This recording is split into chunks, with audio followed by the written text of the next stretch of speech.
অ্যাম্বুলেন্সের একটা ব্যবসা খুলে বাইরে বসা হয়েছে। কিন্তু স্যার এই আমার এলাকার গরিব যারা মানুষ আছে এদের চিকিৎসা স্যার এই সদর হসপিটাল ছাড়া হওয়া সম্ভব না। আজকে যে পরিবেশটা আপনি দেখছেন স্যার, এইটা হচ্ছে বিগত 6 বছর আর আমার বড় হওয়া পর্যন্ত আজকে সব থেকে পরিষ্কারের জায়গা। আমাদের এই 250 বেডের যে কাজটা হচ্ছে এটা হয়তোবা জুন জুলাই আমাদের এখানে যিনি ঠিকাদার উনিও উপস্থিত আছেন, হয়তোবা সম্ভবত উনি ছিলেন ওইখানে। এটা হয়তোবা জুন জুলাইতে স্যার হ্যান্ড ওভার হয়ে যাওয়ার কথা পুরোটা। এটা একটু দ্রুত আমি ওনাদের সাথে কথা বলছি, ওনারাও দ্রুত চেষ্টা করছে। আমাদের স্যার লোকবলের অবস্থা খুবই খারাপ। আমাদের স্যার নিয়োগের স্যার যে জিনিসটা বেঁধে আছে স্যার, ওইটা যদি আপনি একটু অনুমোদন হয়তো হয়ে গেছে স্যার, ওইটা যদি আপনার যে অধিদপ্তরের যে যতটুকু কাজ আছে ততটুকু যদি দ্রুত স্যার সেরে দেওয়া যায়, তাহলে আমরা হয়তো এখানে আমরা রুগীদের সেবা একটু ভালো দিতে পারবো। সেই সাথে স্যার আমাদের 10 তলা 11 তলা এবং 12 তলা স্যার এটা খুবই প্রয়োজন, কারণ আমাদের এখানে sir ICU sir world bank থেকে যেটা 10টা পেয়েছি তার জন্য স্যার আমাদের এটা খুবই প্রয়োজন হয়ে গেছে।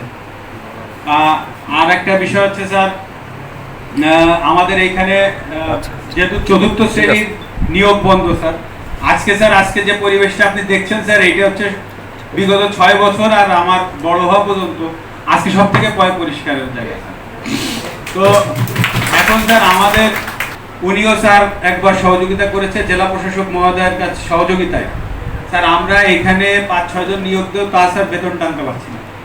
পরিষ্কার করবো স্যার, হয়তো বা মানুষজন স্যার পরিষ্কার পরিচ্ছন্ন করে রাখে না, কিন্তু স্যার সেই সুযোগ সুবিধাটাও আমাদের এখানে নাই। তো স্যার এটাও আপনার কাছে একটু অনুরোধ রাখবো, যেহেতু যখন টেন্ডার হয় স্যার থার্ড পার্টি দিয়ে স্যার ওই যে আউটসোর্সিং এ স্যার মাত্র 2 জন মাত্র নিয়োগ দেয় স্যার।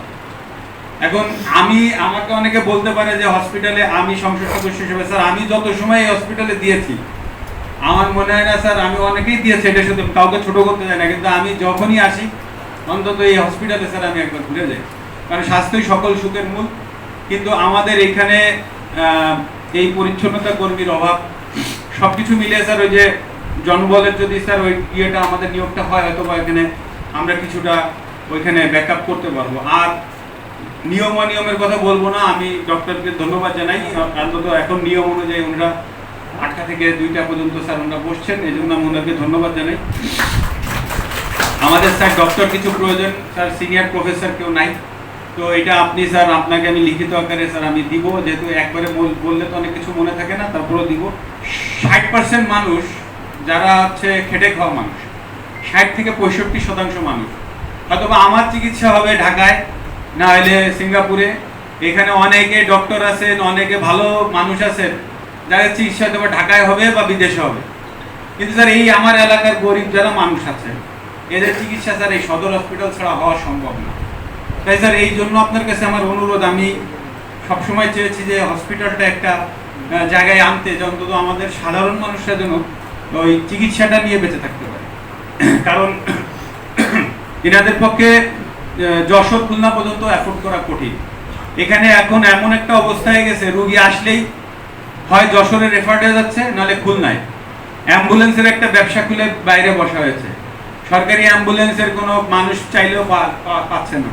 তো স্যার এই জিনিসগুলো আমাকে মানুষ বলে, হয়তো বা আপনার এলাকায় বলবে স্যার, কিন্তু ঘটনা হচ্ছে যে এখানে একজন তত্ত্বাবধায়ক সরকারিভাবে আছেন, এখানে একজন আরএমও সাহেব আছেন, আপনি সামনে আছেন, আমি ওনাদের কোনো দোষ ধরতে চাচ্ছি না, আমি ওনাদের কাছে অনুরোধ করব যে এই সিস্টেমটা যেন ঠিক করা হয়। এই সিস্টেমটা তো আমার ঠিক করার দায়িত্ব না, আমি চাই যে আপনারা নিজ দায়িত্বে ঠিক করেন, যত রকম সহযোগিতা লাগে দিন রাত পরিশ্রম করে আমি করতে রাজি আছি, কিন্তু এই সিস্টেমটা যেন আপনারা একটু ঠিক করেন, এটুকু আপনার সামনে স্যার আমি অনুরোধ করব। আর স্যার অনেক কিছু চেয়ে ফেলেছি, রিকোয়ারমেন্ট পরে দেখতেছি, এতগুলো জিনিস স্যার চেয়ে ফেলেছি, এইগুলো আমি জানি রাতারাতি সম্ভব না, এটাও সত্যি। প্রেক্ষাপট যে ডাক্তার হয়তো অত পরিমাণে নাই, দিলেও স্যার থাকতে চায় না। তবে আমি এইটুকু এনশিওর করছি ডক্টরদের সর্বোচ্চ সহযোগিতা করা আমার দায়িত্ব। আমি অ্যাজ এ হোস্ট হিসেবে আমি ওনাদেরকে, এখন যারা আছে আমি বিশ্বাস করি ওনারা খুব ভালো আছে, কারো কোনো মানসিক সমস্যা নাই যে আমাদের থেকে কোনো চাপ আছে। আমরা অবশ্যই আমি ডক্টরদের এনশিওর করতে চাই আপনারা আসেন নড়াইলে, আপনারা নড়াইলে আমাদের সেবা দেন, আমরা আপনাদের সেবা দিচ্ছি, আমরা প্রস্তুত আছি। আর আপনার কাছে একটাই অনুরোধ স্যার, আপনি আসছেন, আপনি দেখছেন, এতেই আমরা আমাদের নড়াইলবাসী ধন্য। তারপরেও কিছু চাওয়া পাওয়া তো স্যার মন্ত্রী মহোদয় পেলে আমরা করবই, তো আপনি স্যার একজন ক্রিকেটার, ক্রিকেট পছন্দ করতেন, শুধু একজন সংসদ সদস্য হিসেবে আপনার কাছে আমি অনুরোধ করছি না, বিং এজ এ ক্রিকেটার হিসেবে স্যার আমি আপনার কাছে অনুরোধ করছি। এবং আমি জানি স্যার আপনি এখানে আসছেন আমার ক্রিকেট খেলা দেখছেন বলে আপনি এখানে আসছেন। আর স্যার আপনার কাছে আমার ক্রিকেটার হিসেবে অনুরোধ, সংসদ সদস্য হিসেবে অনুরোধ, আমাদের এই সমস্যাগুলো স্যার আপনি, আমরা তো সেই 30-40 বছর ধরেই স্যার এই সমস্যাগুলো পার করছি। তবে সবচেয়ে বড় ব্যাপার হচ্ছে মাননীয় প্রধানমন্ত্রী জননেত্রী শেখ হাসিনা, আপনারা হয়তো জানেন না, উনি এখানে সংসদ সদস্য ছিলেন।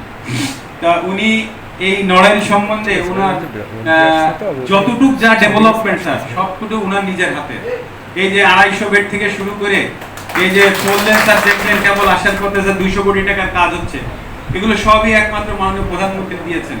কারণ সব বিষয় হয়তো মাননীয় প্রধানমন্ত্রীর কাছে সবসময় যাওয়া স্যার, ছোটখাটো বিষয় নিয়েও যাওয়া যায় না। তাই আপনি স্যার অন্তত এই দায়িত্ব নিয়ে মাননীয় প্রধানমন্ত্রী অত্যন্ত আন্তরিক নড়াইলের বিষয়ে, আপনিও আন্তরিক না হলে স্যার এই পর্যন্ত দৌড়ে আসতেন না।